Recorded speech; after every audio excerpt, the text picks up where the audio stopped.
Good morning students.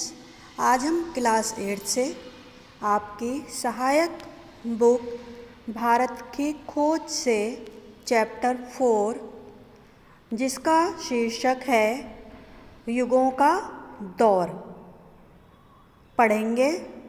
युगों का दौर चैप्टर से हमारा आज का जो टॉपिक है वो है भारत का विदेशी व्यापार। इस शीर्षक से हम प्रश्न अभ्यास कार्य करेंगे। पहला प्रश्न है, प्राचीन काल में भारत का विदेशी व्यापार कहाँ कहाँ तक फैला हुआ था? प्राचीन काल में भारत का व्यापार कहाँ कहाँ तक फैला हुआ था?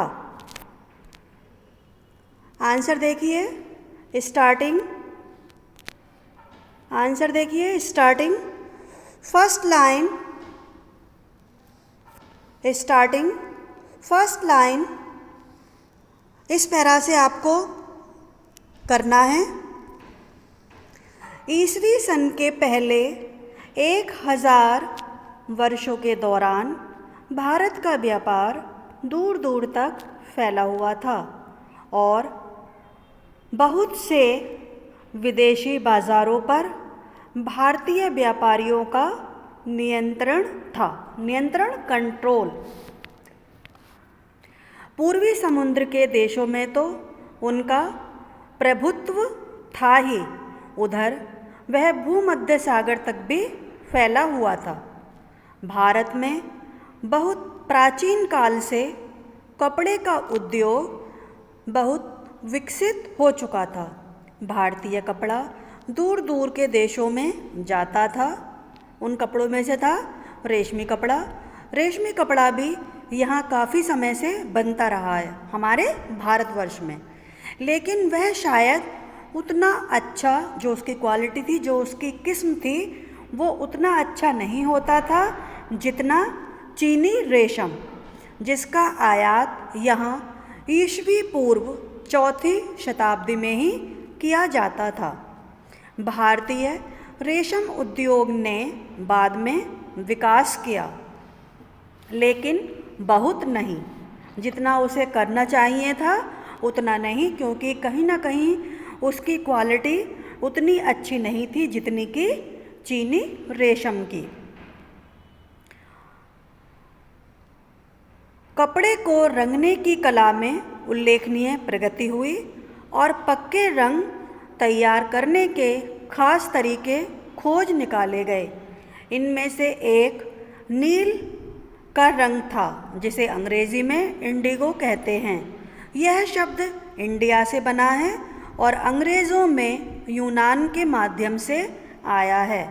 फर्स्ट लाइन से लास्ट सेकंड पैरा से इसका आंसर हम ढूंढ के करेंगे। सेकंड क्वेश्चन, उसका टॉपिक है हमारा, सेकंड क्वेश्चन का टॉपिक है हमारा एलिफेंटा की गुफाएं।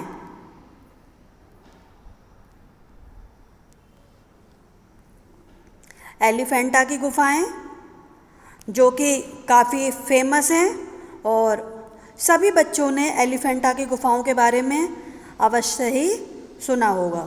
तो देखिए, आइए देखते हैं एलिफेंटा की गुफाएं, जैसा कि आपको पिक्चर में दिखाई दे रही हैं।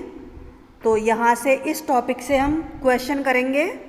सेकंड क्वेश्चन, एलिफेंटा की गुफाओं के विषय में आप क्या जानते हैं?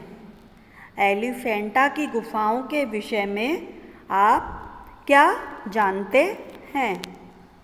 इसका आंसर यहाँ से यहाँ से खोजते हुए हम आगे बढ़ेंगे। आइए देखते हैं। 7वीं 8वीं शताब्दियों में ठोस चट्टान को काटकर एलोरा की विशाल बहुत ज़्यादा बड़ी विशाल गुफाएं तैयार हुईं, जिनके बीच में कैलाश का विशाल मंदिर है। ऐसा अनुमान करना कठिन है कि इंसान ने इसकी कल्पना कैसे की होगी, कैसे ये थॉट किसी के दिमाग में आया होगा। यह कल्पना या सोचना बहुत ही कठिन कार्य है कि दिमाग में थॉट कैसे आया, कैसे इसका सारा चित्र दिमाग में किसी के अंकित हुए होंगे और फिर इसको एक चट्टान में जो है इसका चित्रांकित किया गया। इसको यह अनुमान करना कठिन है कि इंसान ने इसकी कल्पना कैसे की होगी या कल्पना करने के बाद अपनी कल्पना को रूपाकार कैसे दिया होगा। एलिफेंटा की गुफाएं भी इसी समय की हैं जहां प्रभावशाली और रहस्यमयी त्रिमूर्ति बनी हैं। दक्षिण भारत में महाबलीपुरम की इमारतों का निर्माण भी इसी समय हुआ था, जैसा कि आप चित्र में देख रहे होंगे। एलिफेंटा की गुफाओं में नटराज शिव